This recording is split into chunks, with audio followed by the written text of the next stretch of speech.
오늘 말씀 주제는 가장 위대한 사랑입니다. 말씀을 선포할 때 많은 은혜 받으시기 바랍니다. 아멘. 이 세상에 사랑이 존재한다면 우리가 덜 좌절될 수 있을까요? 이 세상에 사랑이 존재한다면 자살을 막을 수가 있을까요? 우리나라는 자살자의 숫자가 늘어나고 있는 실정입니다.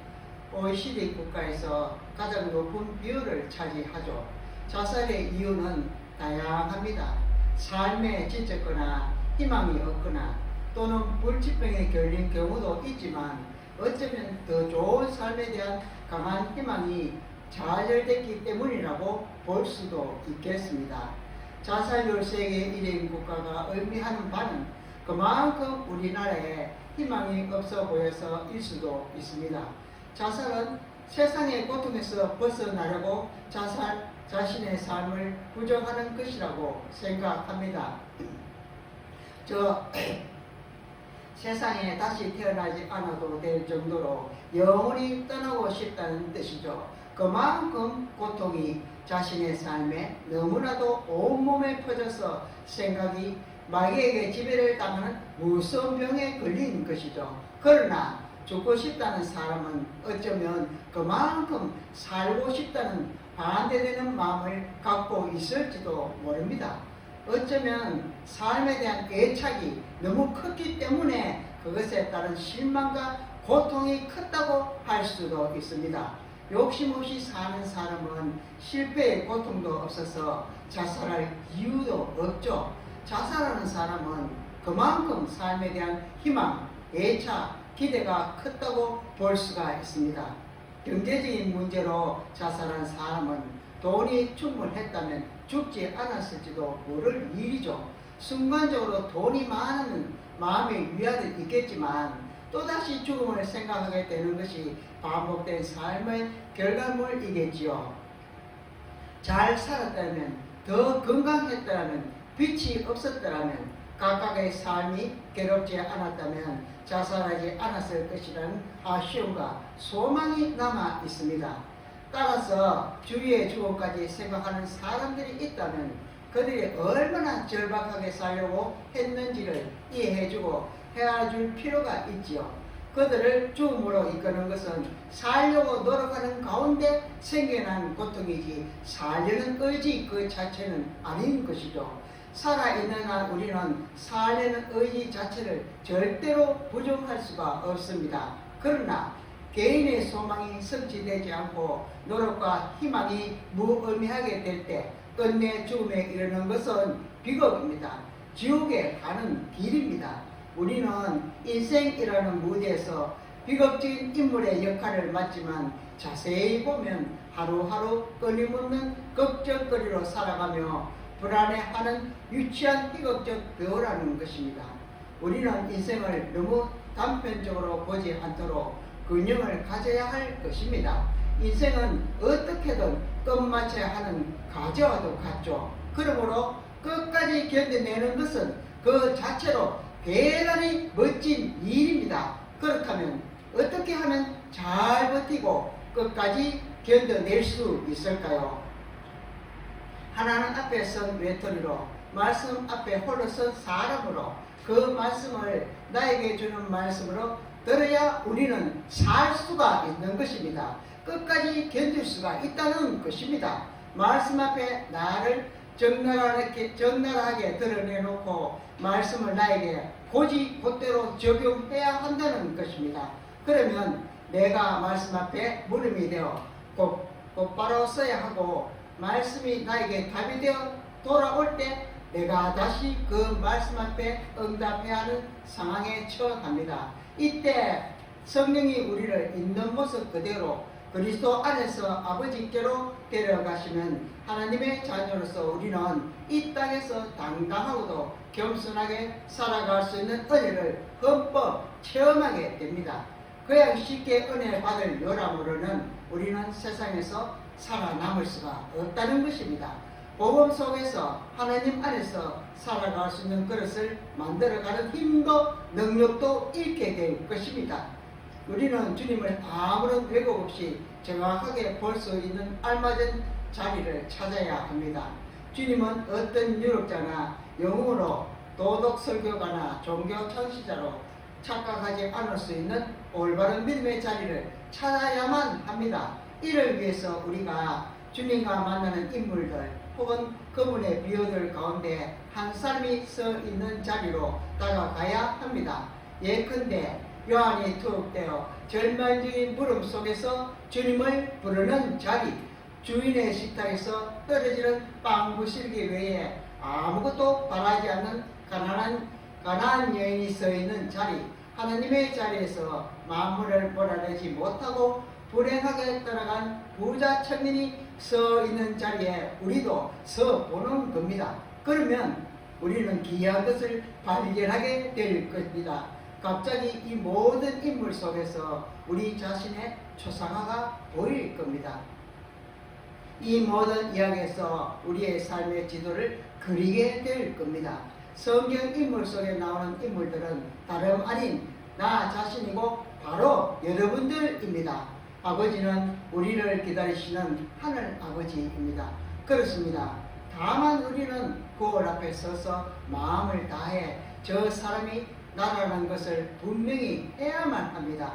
아버지 앞으로 우리는 죄인의 모습으로 터덜터덜 겨우 누더기 옷만 걸친 채로 다 잃어버린 채로 걸어갑니다. 아버지는 우리를 어떻게 맞아들일까요? 아버지, 저는 온갖 죄를 놓고 괴로워하며 해결합니다. 저를 받아들여 주소서. 저는 삶의 위험을 감수하고 좋든 나쁘든 이 삶으로 어른의 삶까지 살아왔습니다. 이제 아버지여 이 죄인을 받아주시옵소서. 저는 완전히 지쳐버렸습니다. 우리는 죄인의 모습으로 내면의 가책은 남아 있었겠지요. 그러나 예수님께서는 상황이 완전히 다르며 완전한 해방이 우리에게 선물로 주어질 것을 가르치려고 하십니다. 그분은 이렇게 말씀하십니다. 너희 자신을 살펴보며 길을 잃었다고 고백하는 너희 말이 옳다. 도대체 누가 거짓말을 하지 않고 살인을 하지 않고 간음을 하지 않는 사람이냐? 누구의 마음속에 그런 가능성이 내재되어 있지 않겠느냐? 너희가 길을 잃었다니 너희 말이 옳다. 그러나 보아라, 너희의 이러한 마음과 다른 차원의 일, 너희를 위해 준비된 일이 일어날 것이다. 하느님 나라가 너희 한가운데 거할 것이다. 아버지의 집이 활짝 열릴 것이다. 내가 곧 문이요 길이요 생명이며 아버지의 손이다. 나를 보는 사람은 곧 아버지를 보는 것이다. 그런데 우리는 도대체 무엇을 보며 가는 것인가요? 우리가 길을 잃고 영적인 소경이 되고 가지고 있던 은혜마저 다 탕진해 버렸을 때 아버지께서는 도리어 우리를 잃을 수 없는 곳으로 들어가게 하실 것입니다. 우리는 그분이 우리를 구원하시려고 적지 않은 값을 치르셨으며 이 일이 하나님의 아픔을 지나 이루어졌음을 알게 될 것입니다. 하나님이 우리의 죄를 없애주시기 위하여 우리와 하나님 사이에 십년을 진지하게 대하셨고 그것을 극복하시기 위하여 자기를 거스리는 일을 하실 수밖에 없었던 것을 알게 될 것입니다. 예수 그리스도께서는 모든 말 뒤에서 자기 자신을 가리키십니다. 그러나 지금 우리에게 말씀하시는 분은 누군가가 아니라 예수 그리스도 자신입니다. 예수께서 우리에게 전하는 아버지는 어떤 이야기 속 아버지가 아니라 그분 안에 계신 아버지입니다. 그분이 우리에게 보여주시는 것은 죄인들에게 열려 있다는 하늘의 사진이 아니라 그분 안에 곧 우리 한가운데 있는 하나님 나라입니다. 그분은 죄인들과 더불어 식탁에 앉는 분이 아닙니까? 그분은 잃어버린 사람들을 찾아 나서는 분이 아닙니까? 그분은 우리가 다른 모든 일을 남겨두고 죽을 수밖에 없을 때도 우리와 함께하는 분이 아닙니까? 그분은 어두운 가운데서도 빛나는 분이 아닙니까? 그분은 잃어버린 길 한복판에서도 우리를 엄습해오는 두려움 속에서도 우리를 안아주시고 우리를 인도하시는 분이십니다.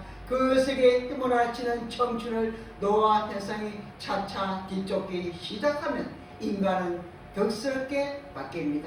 달리 할 수 있는 게 더는 없기 때문이죠. 밖에서 보면 한 인간의 회심은 종종 진부해 볼지도 모릅니다. 그러나 우리의 짐승은 과거 전체가 제거되고 채무저서가 찢기는 것이 어떤 일인지를 몸으로 경험하지 못한 사람, 다시 말해 자신이 새롭게 받아들여져 곧바로 다시 시작할 수 있게 된 것이 어떤 일인지를 경험하지 못한 사람은 말씀에 등장하는 죄인들과 똑같이 행동하게 마련입니다. 아버지는 우리를 한순간도 잊지 않았다는 것을 무시한 채 그분이 두 팔 벌려 우리를 꼭 껴안으시는 것이 어떤 기쁨인지 축제인지를 경험하지 못하는 것, 다른 삶의 회심을 무능한 죄인의 무기력한 한복이나 자포자기한 자의 우스꽝스러운 행동으로만 없인 여기는 것, 바로 이러한 것들이 우리들이 죄인의 모습으로 돌아가는 궤도입니다. 이처럼 밖에서는 회심, 곧 신적인 기적을 도무지 파악할 수 없습니다. 들여다볼 수도 없고 겪어야만 하는 진실들이 있습니다. 그러므로 왜 하느님 아버지가 이토록 끔찍이 기뻐하시며 왜 온 하늘이 환호하는지 죄인이 곧바로 깨닫지 못하는 건 비극입니다. 죄인이 회심할 때 우리는 때때로 그것을 불급하던 처사로 여깁니다. 저 쓸모없는 자가 자기 주위의 모든 것을 제 정신이 아닌 것이 되게 했건만 줄곧 주님의 전에 머물러 있어 회심할 필요가 없는 자신을 보고는 누구도 흥분하지 않고 순념서 한 마리라도 잡아서 잔치를 벌여주지 않았던 것입니다. 마치 우리는 성실한 교인이며 기독교 서구의 주역이며 전통교회의 소유자이자 대변자의 사람들 같습니다.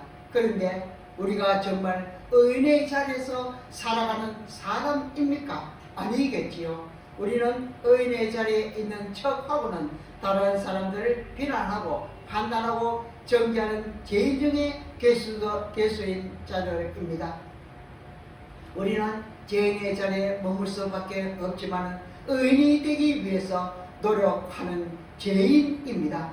그러므로 세상 사람들은 진정으로 교회의 봉사와 헌신에 기여하는 성도들을 보고는 형식적인 성실로 여기있지만 아버지는 그 성실함을 자녀로서 아버지에게 순종하는 마음의 신뢰로 여기십니다.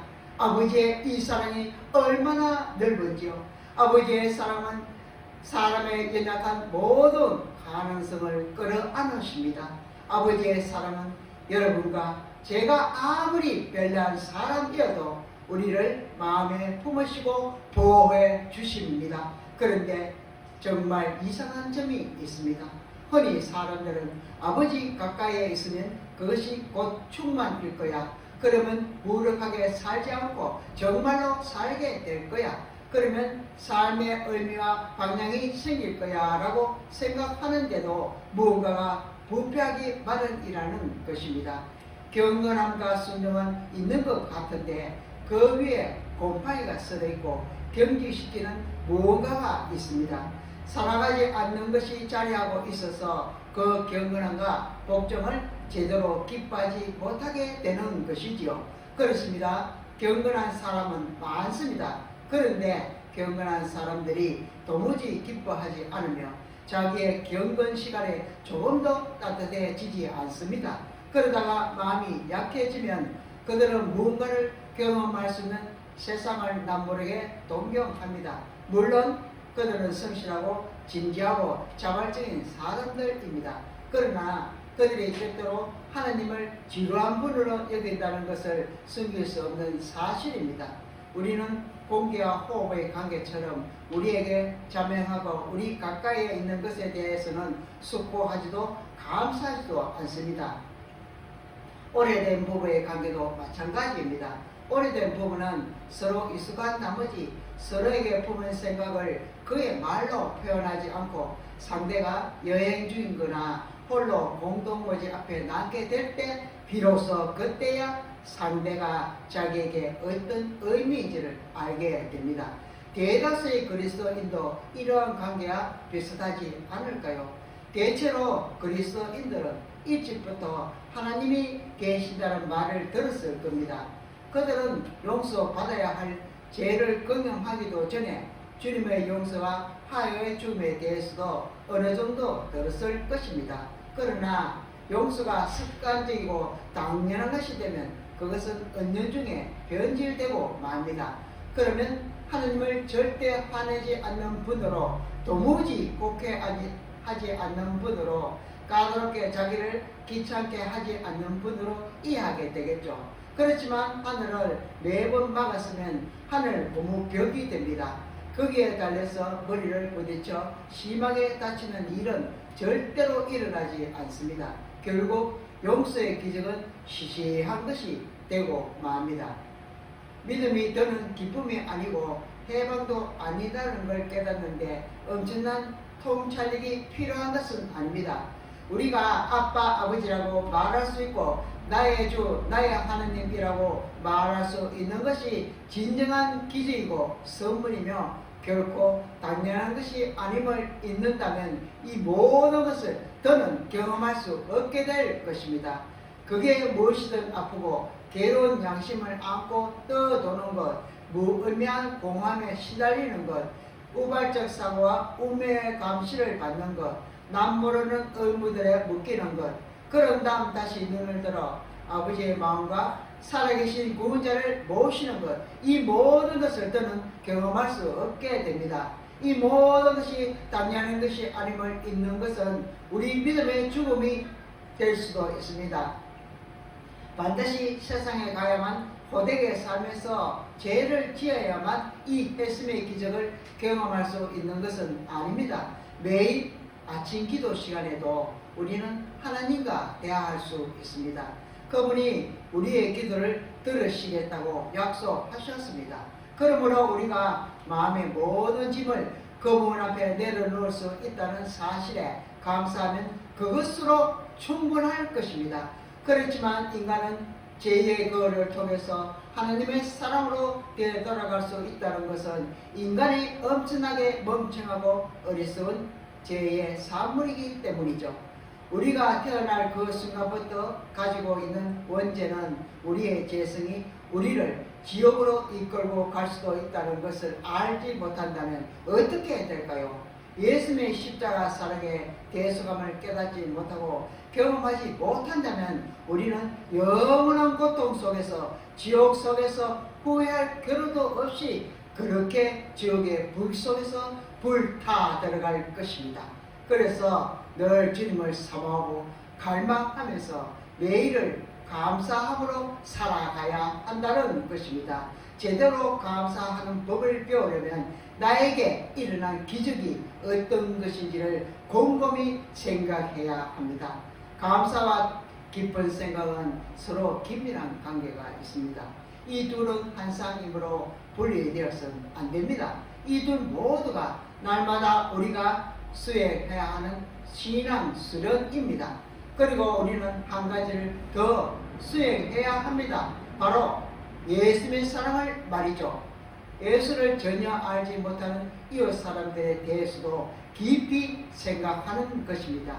우리는 그들 다수가 삶의 무의미함과 허망을 닦아내리고 무엇을 하는지 세상에 준비한 사고로 술집으로 그들 자신을 어떻게 위로하려는지를 분명히 알고 있어야 합니다. 우리는 일찍이 공헌된 적이 없는 엄밀한 외침, 곧 먹고 마시자, 내일 죽더라도 오늘은 먹고 마시자라고 외치는 자의 소리를 분별해서 들어야 합니다. 그런 외침을 잘 들으려면 바리새파의 우월감을 가지고 사악한 세상 사람들의 행동을 보아서는 안 됩니다. 우리는 하나님 아버지께서 우리가 죄인 되었을 때에 우리를 위해서 기다리시며 품으셨던 그 마음, 곧 연민에 사로잡힌 마음으로 세상을 보아야 한다는 것입니다. 우리는 분에 넘치는 자비 덕분에 이 공허, 이 실종적 불안, 용서받지 못한 죄의 고통에서 벗어나게 되었습니다. 그러므로 우리는 하나님이 우리의 가련한 인생 위에 엄청난 기적을 일으키셨음을 의식하고 감사해야 합니다. 우리가 명심할 게 있습니다.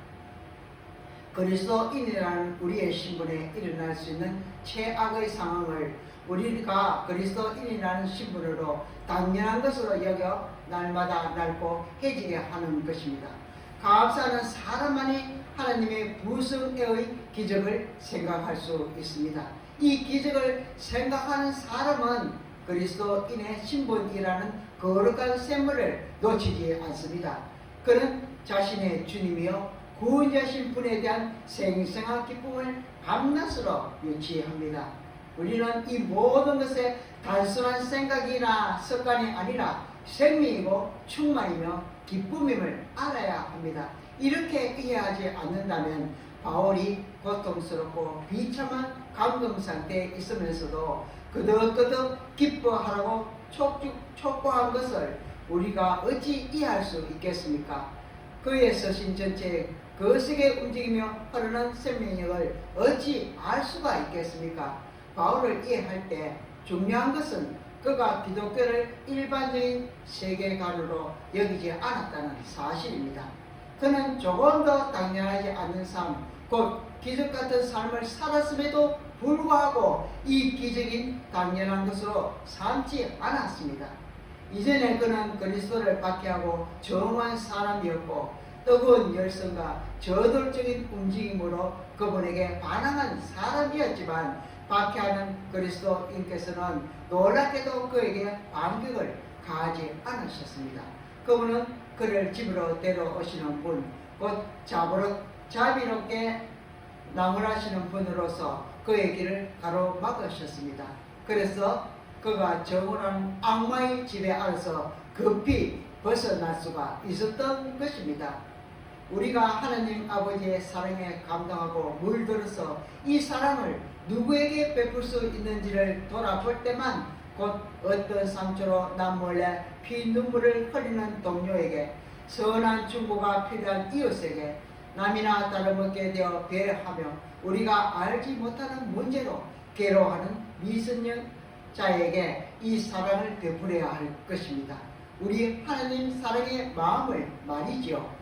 날마다 기적을 하나님의 사랑을 새롭게 알아가는 것은 참 멋진 일입니다. 우리의 말을 귀 기울여 들으시는 분, 우리를 기다리시는 분, 우리가 염려에 골몰하는 곳에서 우리를 위해 온갖 놀라운 일을 차례차례 일으키시는 분이 계심을 알아채는 것은 참 영광스러운 일입니다. 사랑하는 성도 여러분, 그분은 장차 우리가 우리의 삶을 거친 몸을 끝내고 고향집으로 돌아가는 마지막 시간에도 영원한 아버지 집 대문의 청계에서 우리를 기다리실 것입니다.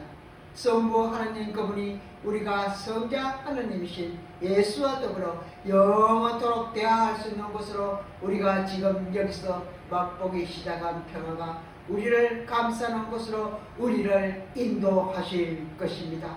우리가 하나님의 사랑으로 용서받은 죄인이라는 것을 기억하신다면 우리는 이 험한 세상을 능히 이길 수가 있습니다. 우리의 금지와 거친 세상이 폭풍우처럼 몰아쳐도 우리는 이 고난의 언덕을 이겨서 마침내 우리를 맞으러 나오신 주님을 발견하고 주님을 삶의 최우선으로 그 받은 은혜의 사랑으로 살아가시기를, 그래서 꼭 이겨서 내시기를 주님의 이름으로 축원합니다. 기도하겠습니다. 주님, 우리가 죄인인데 누구를 원망하고 누구를 탓하며 정오와 함멸과 비난과 멸시를 주면서 오히려 상대를 죄인으로 덤태기를 써며 몰아가는 못난 인생들은 아닌지 돌아보게 하시는 이 귀한 시간을 주시어서 참으로 감사드리옵나이다. 오늘도 우리 빛 가운데로 인도하시며 말씀하시는 주님, 주님께서 주신 은혜로 살아가는데도 시험이 오고 사탄 마귀가 우리를 유혹해도 우리는 주님의 사랑을 기억하며 오히려 상황이 역전되어 고난이 감사가 되고 시련과 자기 다른 사람들을 살릴 수 있는 기회가 되어서 멋진 사명의 삶을 살아가게 하옵소서.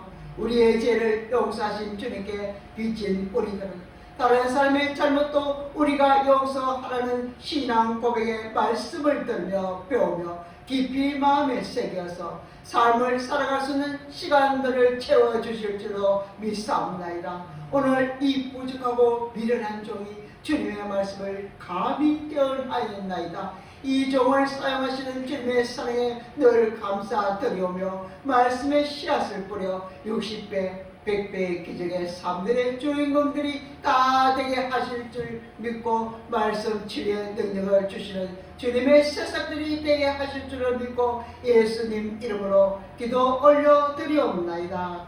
아멘.